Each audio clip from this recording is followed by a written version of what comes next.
What if the person you trusted the most turned out to be your worst enemy? For 22 years, John thought he had it all: success, love, and a beautiful family. But behind his back, a dark betrayal was unfolding. His best friend wasn't just a friend. He was the father of John's children. The shock of this discovery could have destroyed him, but instead, John crafted a plan. A plan to take back everything and leave them with nothing. This isn't just a story of revenge. It's a tale of survival, strength, and the ultimate satisfaction of reclaiming control. You won't believe how this ends.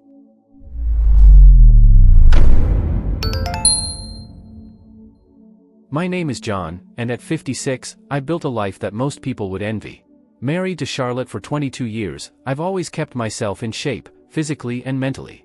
After all, my time in the Special Forces taught me discipline and resilience. Back then, I learned everything there was to know about explosives and engineering. Those skills served me well when I founded my own construction company, which eventually became a multi-million-dollar business. My intention was always to provide the best life possible for Charlotte and our family. Little did I know, though, life had other plans in store for me. My relationship with Charlotte seemed strong, at least from the outside. We had the house of our dreams, luxury cars, and 2 sons, Joseph, now 21, and our youngest, who just turned 19. There was a deep sense of satisfaction in watching our family grow, thinking I had everything under control.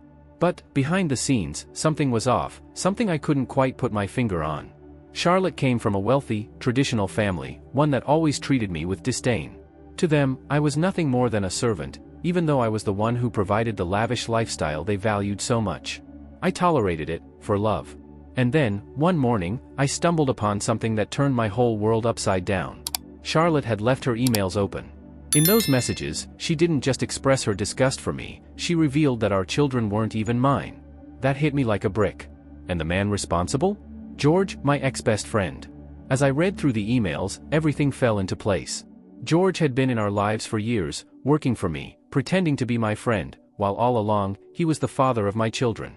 The betrayal was overwhelming, but it was also stimulating, in the sense that it ignited something deep inside me.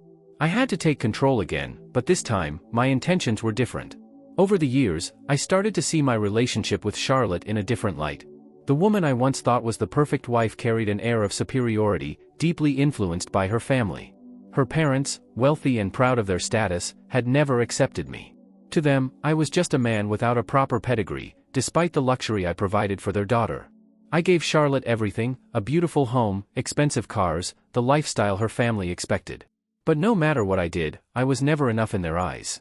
Yet, I kept going, believing love would be stronger. How naive I was. Charlotte played her role well, always maintaining appearances.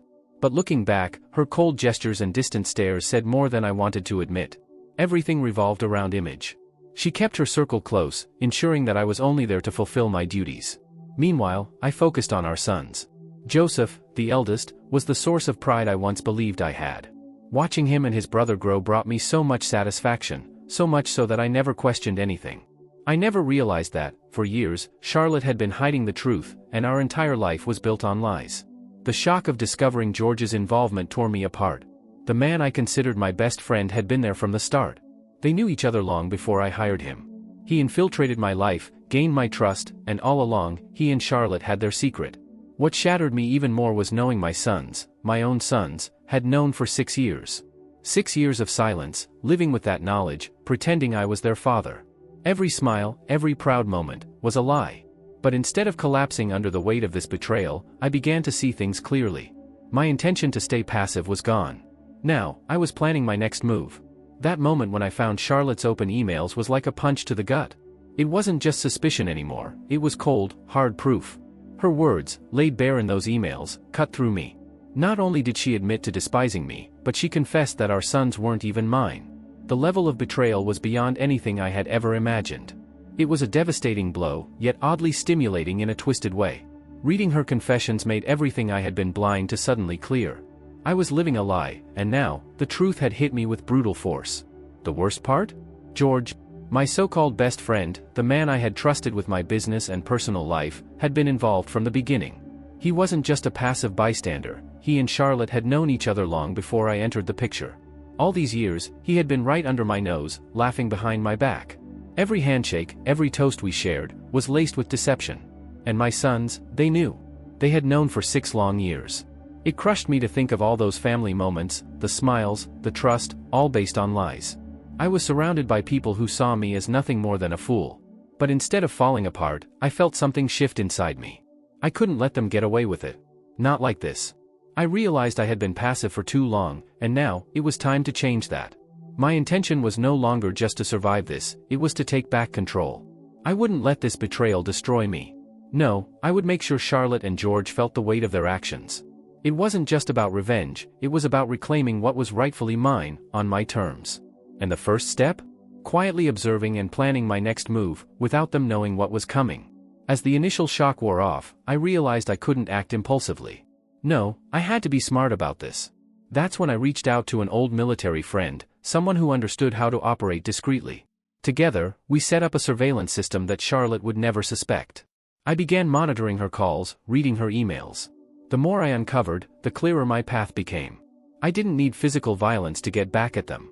No, the real satisfaction would come from dismantling everything they held dear, emotionally and financially.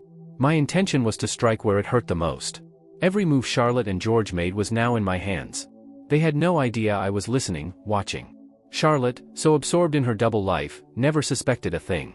George, smug and comfortable in his job, thought he was untouchable. But I had them right where I wanted them.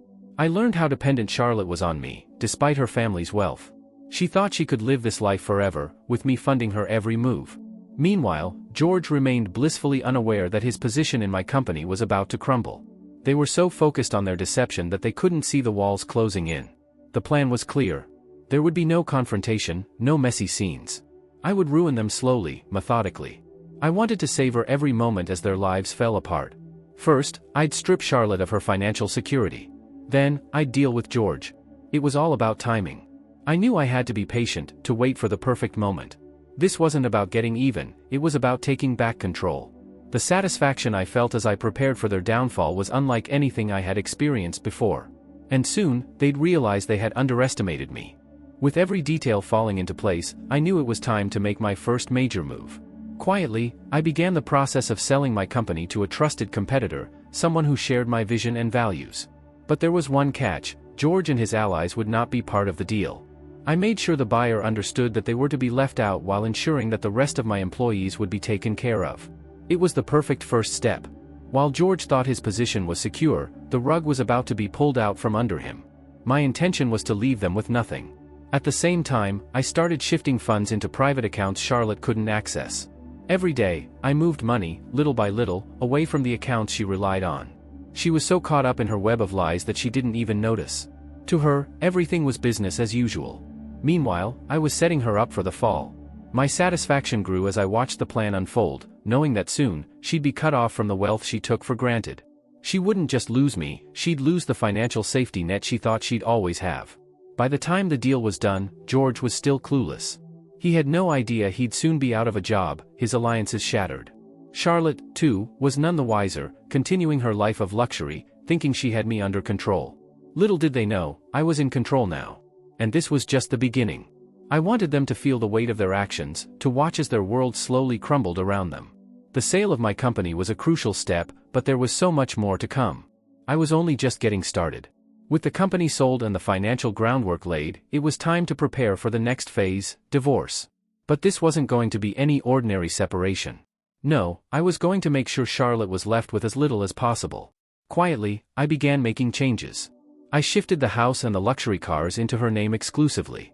On paper, it looked like I was giving her everything. In reality, I was setting her up to shoulder all the financial burdens once I was gone. She had no idea what was coming, and that was exactly how I wanted it. My intention wasn't just to leave, it was to leave her trapped. I also made changes to my insurance policies and beneficiary accounts, removing her and our so-called children from everything. Legally, I made sure every aspect of my life was protected, cutting her off at every turn. And the beauty of it was, she remained completely unaware. She was too busy living her double life with George, too comfortable in the illusion that she had control. Little did she know, the foundation beneath her was crumbling. I had taken all the steps to ensure that when the time came, she would be left holding the bag, financially and emotionally. As I watched everything fall into place, I couldn't help but feel a sense of satisfaction. The divorce papers were drafted, the assets were rearranged, and Charlotte was none the wiser. Soon, her perfect world would come crashing down, and I would be free.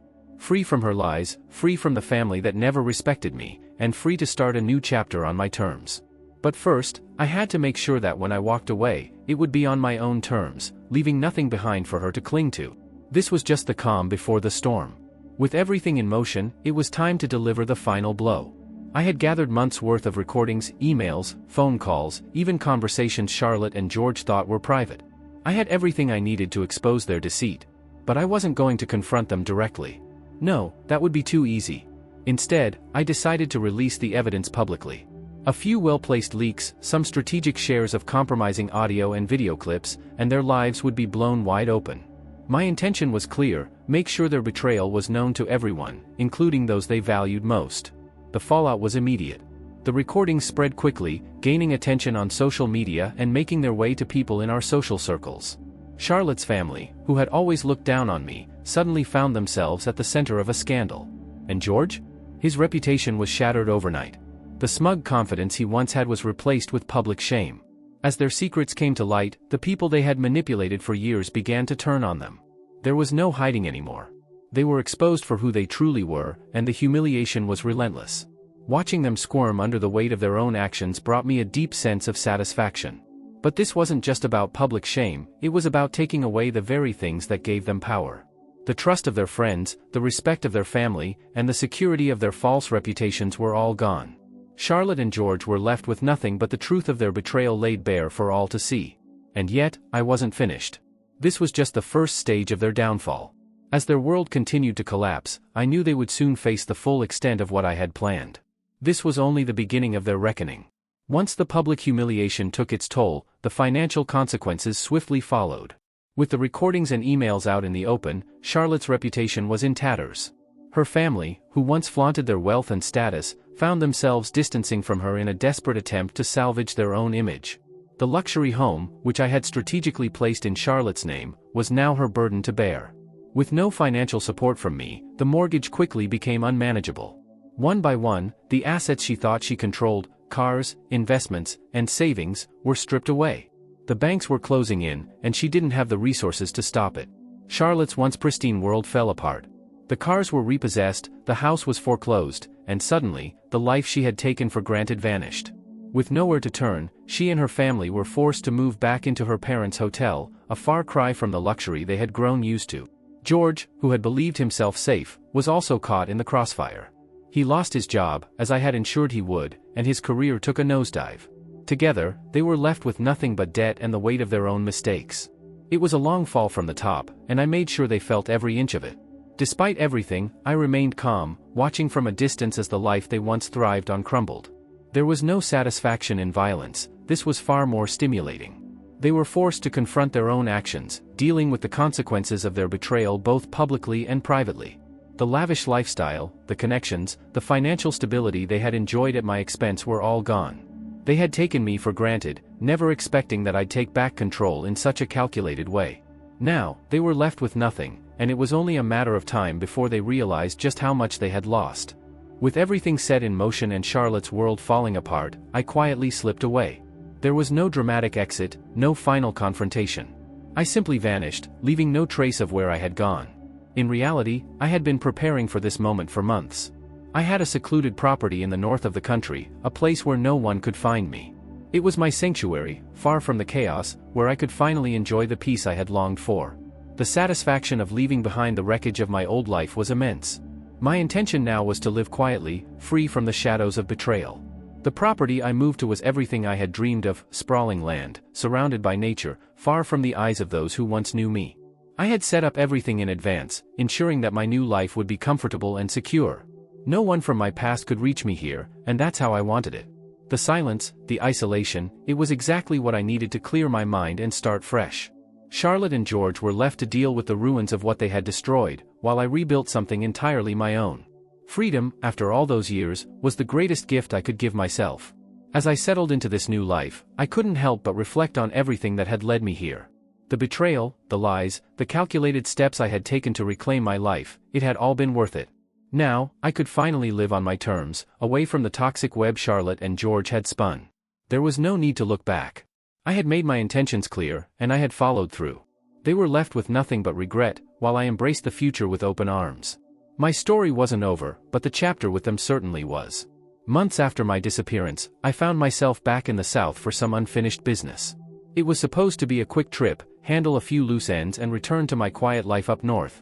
But fate, it seemed, had other plans. One evening, while grabbing dinner at a small restaurant, I saw her, Charlotte, sitting at a table with her parents and George. They looked exhausted, worn down by the fallout of everything that had happened. She spotted me almost immediately, her eyes widening in shock. There was no avoiding it. Our paths had crossed one final time. Charlotte approached, desperate for answers. She wanted to know why, how long I had known, and how I had managed to stay so calm while dismantling their lives. Her voice trembled with a mix of anger and confusion, but I didn't feel the need to explain myself. I simply told her the truth, that I had known everything for years, and that every move I made had been intentional. I didn't raise my voice or gloat, there was no need. The reality of what I had done was written all over her face. George stayed seated, defeated, knowing there was nothing left to say. As I walked out of the restaurant, leaving Charlotte to deal with the ruins of her life, I felt a sense of closure. This was the final chapter of our story. I had reclaimed my life, my freedom, and my dignity. There was nothing more to be said, no more moves to make. Charlotte and George were left with the mess they created, and I was free to return to the peace I had built for myself. The satisfaction of that moment wasn't in confrontation, but in the knowledge that I had won, without ever raising my voice or lifting a finger. Keep watching our stories by clicking on one of the videos that appear on the screen, and don't forget to subscribe to the channel and turn on notifications to be alerted about new videos. See you next time.